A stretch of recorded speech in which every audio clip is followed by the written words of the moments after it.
And Julie, when she realised that she'd gotten it just right, it was a big yes up the top there. So well done, Julie, on the aircon. All right, we are turning to Exodus. Exodus 15.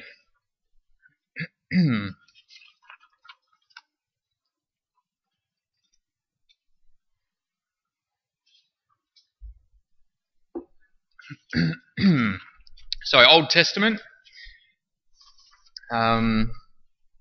Actually had a bit of a conversation today with a guy that at work, and he mentioned to me that it wasn't so. He didn't mind the New Testament, but the Old Testament he wasn't so keen on. It's a lot of stories, and I proceeded to, I was about to explain and launch and into the just explain what it's about, the Old Testament, and boom. Then we're on to tax and accounting, so he wasn't really that interested in finding out, but we got to talk about tax, so yeah, that was fun. Exodus 15 wasn't really. We're reading, doing a bit of reading tonight, so if you do need to sleep, now's the time. But we'll do some big chunks of reading. Okay. Firstly, I wouldn't mind explaining though what we're about to read about. We're about to read about Moses, and there's a few situations that happened before this slab of passage of scripture that we're about to read. Moses has the children of Israel have been led out of Egypt. There's a few miracles that happen along the way. So they've come out of slavery. There's parting of the Red Sea. The Egyptian army's been destroyed. God's been manifested in the cloud and in the fire, the pillar of fire by night. He's turned water from bitter into sweet. There's been a lack of bread, or a complaining of lack of bread and food, and he's provided them with flesh and manna and all sorts of things, blessings that the Lord's done for them. And I sort of want to pick up the story a little bit where Moses has a bit of trouble. Well, one of the times Moses has a bit of trouble with the children of Israel. And despite all these miracles happening, there was murmuring against Moses and against God. And I actually found it funny that even after a challenge from Korah and his crew there, the Lord consumes them, and the children, straight after they've been, or these people have been consumed, they murmured again against the Lord, and it was just almost, straight away. And then the Lord went, boom, plague, 14,700 gone, people dead. And it's extremely serious what the Lord has to say. And obviously the Lord was quite upset and annoyed with these children of Israel. But let's pick up the story in Exodus 15, and we're going to do a chunk of reading here. Basically, this is the passage just after they've been led out of Egypt here. He says, Then sang Moses and the children of Israel. So don't forget that point. Moses and the children of Israel sang this song unto the Lord, and spoke, saying, I will sing unto the Lord, for he has triumphed gloriously. The horse and his rider has he thrown into the sea. The Lord is my strength and song, and he has become my salvation. He is my God, and I will prepare him an habitation. My father's God, and I will exalt him. The Lord is a man of war, the Lord is his name. Pharaoh's chariots and his host has he cast into the sea. His chosen captains also are drowned in the Red Sea. So as you can tell so far, he's singing this song, which is somewhat a bit of a description of what God has just done for them, and the glory and magnificence that he displayed at that time. And he continues, so we're still singing really. The depths have covered them, they sank into the bottom as a stone.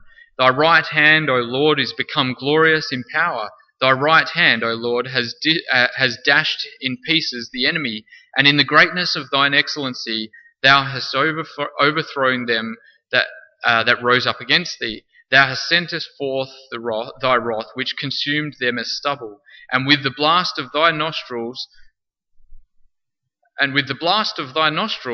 the waters were gathered together. The floods stood upright as in heap, and the depths were congealed in the heart of the sea. The enemy said, I will pursue, I will overtake, I will divide the spoil. My lust shall be satisfied upon them. I will draw my sword, my hand shall destroy them. Thou didst blow with thy wind, the sea covered them, they sank as lead in the mighty waters. And a true description of what has just happened, if you want to read it in chapter 14 there, of this situation of escape that God gave them. Verse 11, Who is like unto thee, O Lord, among the gods? Who is like thee, glorious in holiness, fearful in praises, doing wonders? Thou stretchest out thy right hand, and the earth swallowed them. Thou in thy mercy hast led forth the people, which thou hast redeemed. Thou hast guided them in thy strength unto thy holy habitation. Thy people shall hear and be afraid. Sorrow shall take hold on the inhabitants of Palestina. Then the dukes of Edom shall be amazed. The mighty men of Moab, trembling, shall take hold upon them. All the inhabitants of Canaan shall melt away. Fear and dread shall fall upon them by the greatness of thine arm. They shall be as still as a stone, till thy people pass over. O Lord, till the people pass over, which thou hast purchased. Thou shalt bring them in and plant them in the mountain of thine inheritance, in the place, O Lord, which thou hast made for thee to dwell in the sanctuary, O Lord, which thy hands have established. The Lord shall reign for ever and ever. For the horse of Pharaoh went in with his chariots, and with his horsemen into the sea, and the Lord brought again the waters of the sea upon them. But the children of Israel went on dry land in the midst of the sea. Now, I don't know if that whole passage, there was all one song, I think it was, from what I read anyway. I don't know what kind of tune it went to, but it would have been good, I'm sure. But it was a good description, and I guess praise for what God had just done for them. It goes on in verse 20, and Miriam, the prophetess, the sister of Aaron, took a timbrel in her hand, and all the women went out after it with timbrels and with dances. Miriam answered them, Sing ye to the Lord, for he has triumphed gloriously. The horse and his rider has he thrown into the sea. Sounds like she's started singing the song as well. So Moses brought Israel from the Red Sea, and they went out into the wilderness of Shur. And they went 3 days in the wilderness and found no water. So they've just finished singing, praising God for the amazing thing that He's just done. And there is a purpose to reading that whole passage there, is to point out that they were excited, they were pumped, they loved what God had just done for them. He then goes on to say that 3 days later they're out in the wilderness and they can't find water. And verse 23, And when they came to Marah, they could not drink of the waters of Marah, for they were bitter. Therefore the name of it was called Marah. And the people murmured against Moses, saying, What shall we drink? And he cried unto the Lord. And the Lord showed him a tree, which when he had cast into the waters were made sweet. There he made for them a statute and an ordinance, and there he proved them.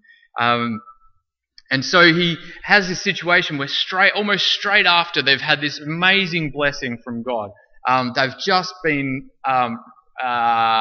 saved from the Egyptians here, and they've been carried through the sea there, and the Red Sea collapsed on the Egyptian army there, and then they come out and they can't find water, and they're murmuring against Moses, and they're saying, what's going on? Where's our water?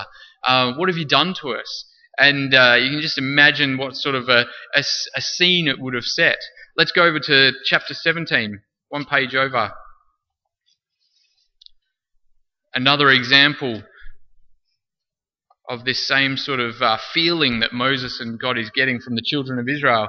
And all the congregation, verse 1, chapter 17, verse 1, And all the congregation of the children of Israel journeyed from the wilderness of Sin after their journeys, according to the commandment of the Lord, and pitched in Rephidim, and there was no water for the people to drink. So they've moved around. They've gone sort of up over that little bit of water there over the top, and then they come down a little bit, and they're in this place called Rephidim, and it's the same sort of situation. They're going, where's the water? And if you were out in the desert or what's that sort of area, you'd probably be thinking the same thing. Where's this water?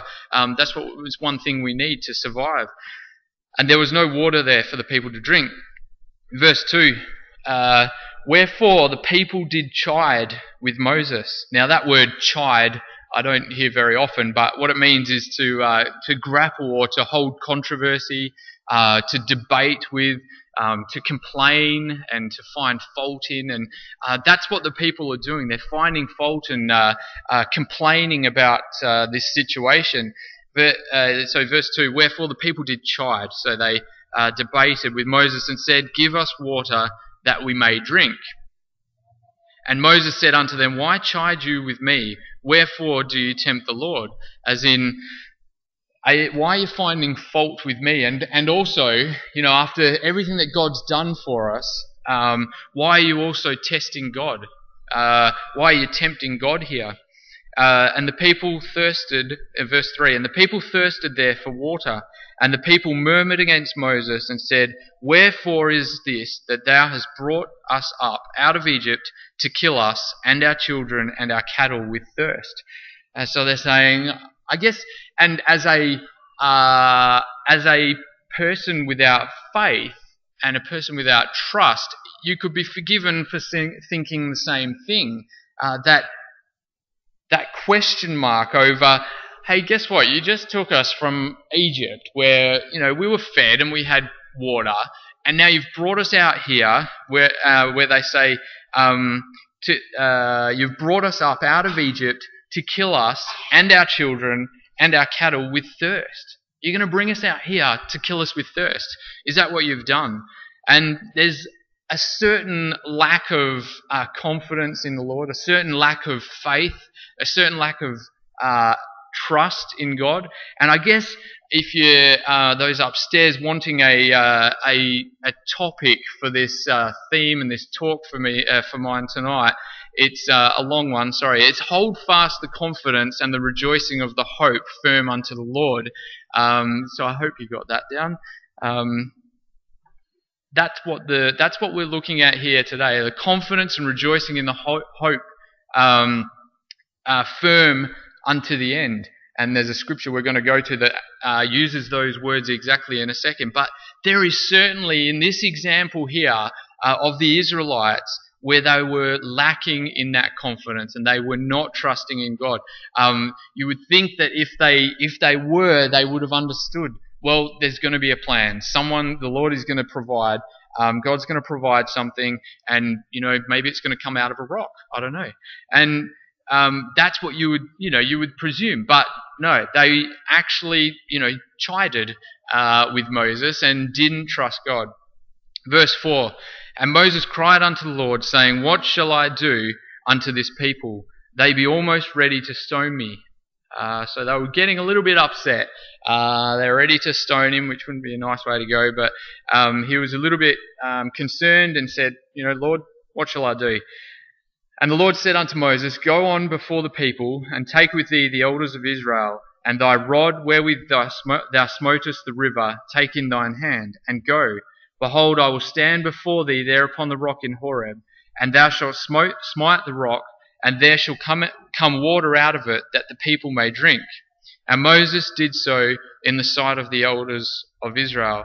And he called the name of the place Massah and Meribah, because of the chiding of the children of Israel, and because they tempted the Lord, saying, is the Lord among us or not? And quite a chilling sort of question there, this situation. I don't know if you can imagine it, but you've been brought out of Egypt. There, you've seen the sea part there, and all the armies get demolished, and then you see a couple other miracles along the way, a few small things, and then they're questioning, is the Lord among us or not? And I can imagine Moses would be absolutely fuming and trying to explain, well, were you not paying attention only a short time ago when all these things were happening? And I guess it's human. I guess it is human nature to have that lose focus and lose faith and lose confidence in something that we know so well. And ourselves as Spirit-filled Christians, we've had a confirming experience ourselves. We've been baptized. We've seen salvation. We've been filled with the Holy Spirit, and we've spoken in tongues, a confirming sign to those that believe, as we know in Mark 16 there, and other things as well, miracles in our lives. And I suppose it can enter our thoughts sometimes that God, where are you? Where have you been?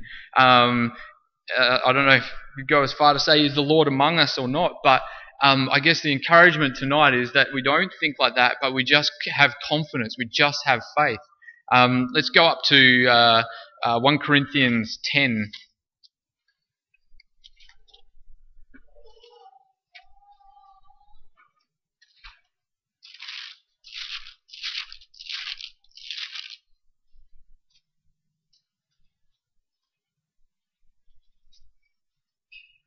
Now, 1 Corinthians 10 just talks about some of the situations that Moses went through from verse 1. I'm not going to read them all out, but it does.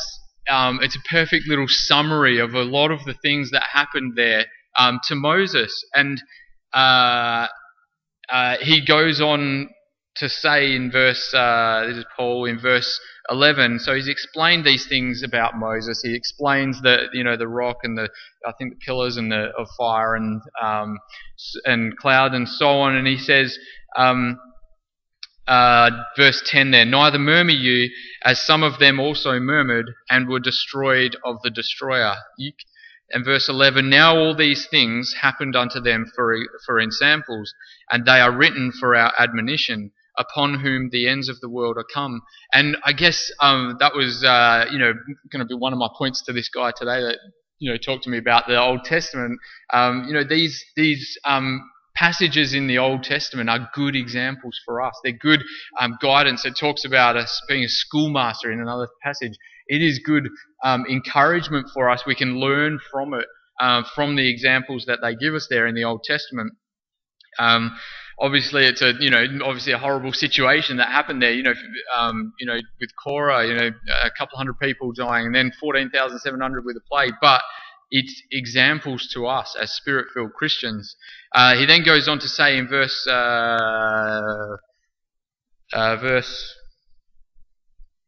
12, wherefore let him that thinks he stand take heed lest he fall. And that's a reasonably humbling sort of verse there, that even if we are thinking that we are standing, even if we are solid, even if we are rocks, just take heed. Make sure you're looking at these examples as he's just listed here of Moses. Obviously, because there was some people back here in Paul's day where they were rock solid, but then there's a few things slipping, and there's a few things like people getting a bit murmuring or losing faith a little bit. And maybe back in Moses' time, there were some people that started off and they're solid and they're rock solid, but then they started sort of sliding as well. And he's saying, take heed lest you fall. If you think you're standing, just make sure that we're solid. Just continue on. Numbers 14, back to the Old Testament.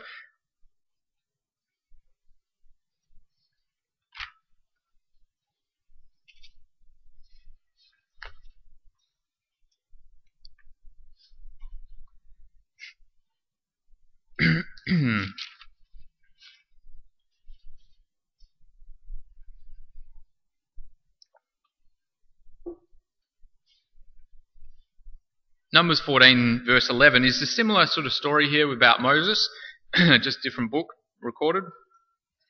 We're in verse 11, and the Lord said unto Moses, how long will this people provoke me, and how long will it be that they believe me for all the signs which I have showed among them. I better just stop there and explain what's happened here. Moses sent some spies out to spy out the land, and there came back some two with a good report, and the rest were evil, as we would remember the story. And obviously there's Joshua and Caleb, and they're full of faith and going, "Yep, we can do it. The Lord's going to bless this situation.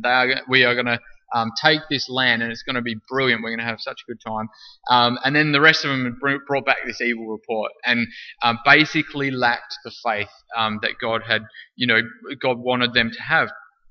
And so Moses has just received back the report, and he's put it. The people have once again stood up and murmured, and I think it's just the verse before.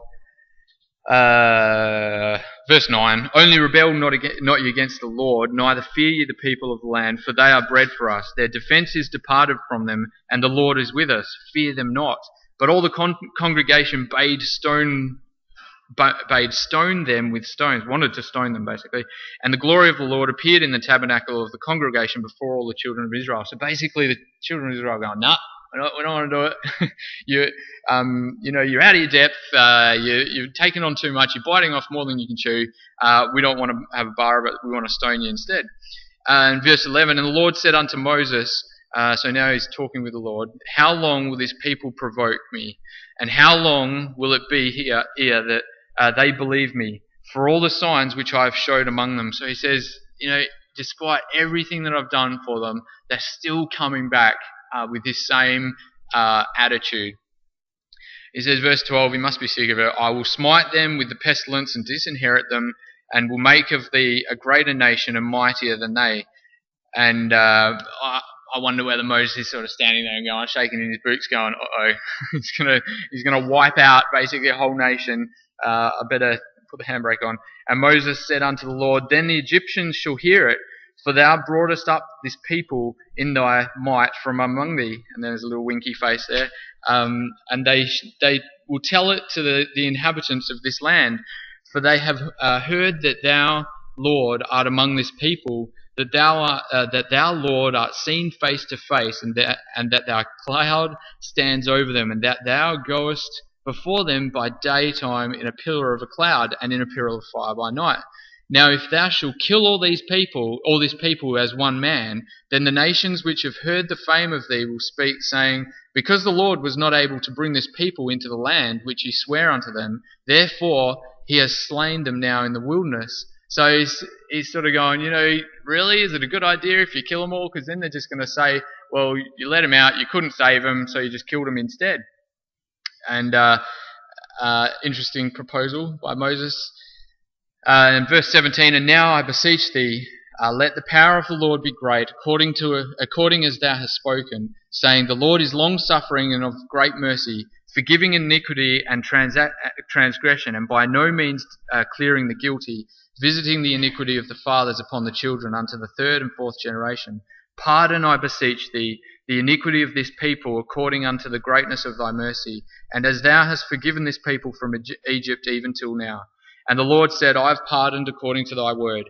But as truly as I live, all the earth shall be filled with the glory of the Lord, because all those men which have seen my glory and my miracles, which I did in Egypt and in the wilderness, and have tempted me now these 10 times, and have not hearkened to my voice, surely they shall not see the land which I swear unto their fathers, neither shall any of them that provoked me see it. But my servant Caleb, because he had another spirit with him, and has followed me fully, him will I bring into the land whereinto he went, and his seed shall possess it. So, a bit of reading there. But what he said is, tell you what, I'm not going to kill them, I'm going to spare them, I'm going to pardon them, but that group that have utterly, provoked me, I'm not going to let them into the promised land. They're not going to enter. No way, Jose. They're going to be killed out here in the wilderness. They're going to die just like anyone else would. But basically, everyone else is going to be allowed in. And it's a pretty sombering thought for, I'm sure, Moses, that this situation has arisen, but the Lord wanted that attitude. He wanted that attitude of faith and confidence in what he said, and this was obviously the last straw. And I guess it's a little bit of a warning for us as well. The Lord wants us to be confident. He wants us to have faith and trust and rely on in Him. And there's loads of different bits and pieces that we can get out of these passages. But the one that I wanted to take away from tonight is that aspect of having trust and having that reliance and faith in God. Hebrews chapter 3, if we can turn there. So just remembering that story that we've just read about Moses' situation, we'll turn up to Hebrews 3.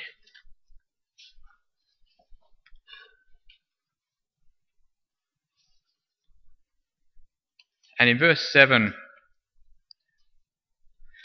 it says, "Wherefore, as the Holy Ghost saith, Today, if you will hear his voice, harden not your hearts, as in the provocation, in the day of temptation in the wilderness." So we're talking about that same situation that we've just read about there in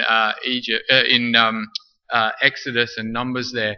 That situation where the children of Israel were just, chiding. I like that word, chiding. They were not happy. They were, debating and complaining, rather than being confident and relying and trusting in the Lord. So he says, "Harden not your hearts as in the provocation, in the day of temptation in the wilderness. When your fathers tempted me, proved me, and saw my works 40 years. Wherefore I was grieved with that generation and said, They do always err in their hearts." Back there in verse 8 where it says, "Harden not your hearts," that word harden just means to be stubborn, to be stiff-necked, and toughening up towards God, I guess. That would be a bit of a summary of that word harden. It just means to toughen up towards God. And the encouragement here from in Hebrews is that we don't harden ourselves to the Lord. We don't become like the children of Israel there, where they'd had things happen. They had blessings. They had miracles happen in their lives, and so have we. But they still hardened their hearts. They still sort of went, you know what? Is God even among us? Is He? And that's not the attitude that we want to have. The attitude we want to have is that, despite what's happening, we might have situations where we don't get a blessing or a healing, or we don't see the Lord working in our lives instantly. I think of even Paul there, where he mentions an example where he was praying about something a couple of times and he didn't see the blessing there. We may not see a blessing straight away. We may, someone may have offended us, or, something's happened and we just blame God. It's all God's fault. That's not what we want to do. We don't want to do that, because it's saying here in verse 8, "Harden not your hearts." Don't be like that. Don't harden yourself or toughen up to God, because what's going to happen? We'll read on. We got up to verse 10. "Wherefore I was grieved with that generation and said, They do always err in their hearts, and they have not known my ways." And that word err means just to wander. They've just wandered with their hearts. They've just, in their hearts, they just, sort of over here, and they didn't really know what they were actually focused on. So he says here, "They erred in their hearts, and they have not known my ways. So I swear in my wrath, they shall not enter into my rest." And this is actually a passage that Paul's taken from Psalm 95 there. And then he goes on to say, "Take heed, brethren, lest there be any of you an evil heart of unbelief in departing from the living God." He says, make sure you don't have that evil heart of unbelief. We heard how even last week that just having that believing in God is not being saved. It's not. There's other things that we have to do to be saved. But we do have to have that believing heart. We have to continue on having that believing heart. He goes on to say, "Lest there be any of you an evil heart of unbelief in departing from the living God," as in slipping away, falling away because of your unbelief. You start, you harden yourself too much. "But exhort," verse 13, "but exhort one another daily, while it is called today, lest any of you be hardened through the deceitfulness of sin." So he says, do what we're doing today. Come together, get together, praise the Lord, sing some songs, testimony, share a testimony with each other, build each other up, exhort one another. That's what he's encouraging us to do there. Why? Because it's going to encourage us to continue believing. It's going to kind of encourage us to not be an unbeliever or not turn into the children of Israel who just continually murmured and didn't want to have that reliance and trust in God. For we are made, verse 14, for we are made partakers of Christ if we hold the beginning of our confidence steadfast unto the end. And that's what we want to be. We've been promised that through being an heir of Jesus Christ and God, that we are going to partake in everlasting life. And that is what we want to be. And he says, if we hold the beginning of our confidence steadfast unto the end. A lot of those children of Israel didn't make it. They didn't get there. They didn't make it confident all the way to the end. They ended up dying out in the wilderness there. But we are to hold our confidence all the way through. Sometimes you sort of get asked, how much prayer do I need to have to be saved? Or how much, reading should I do of the Word to be saved? Or how much, how many meetings do I need to go to be saved? And it really comes down to this sort of thought, this sort of idea that we've got to have as much as we can, really, because we don't want to, take heed lest you fall. We don't want to be that person that stumbles, but rather that we get enough of the encouragement to continue believing, to be confident. If we hold the beginning of our confidence steadfast unto the end. And if we are continually reading the scriptures, if we're continually praying, if we're continually attending fellowship and getting built up, that is what's going to push us through and to be steadfast unto the end. So the answer is as much as you can. There's no right or wrong answer. There's no yes, no answer on that one. It is just as much as you can, because that's what will help us get through. And then in verse 6, just back to verse 6 to finish up on, but Christ as a son over his own house, whose house are we, if we hold fast the confidence and the rejoicing of the hope firm until the end. So we continue on with confidence firm until the end. And all the people said, thanks, Pastor Tim.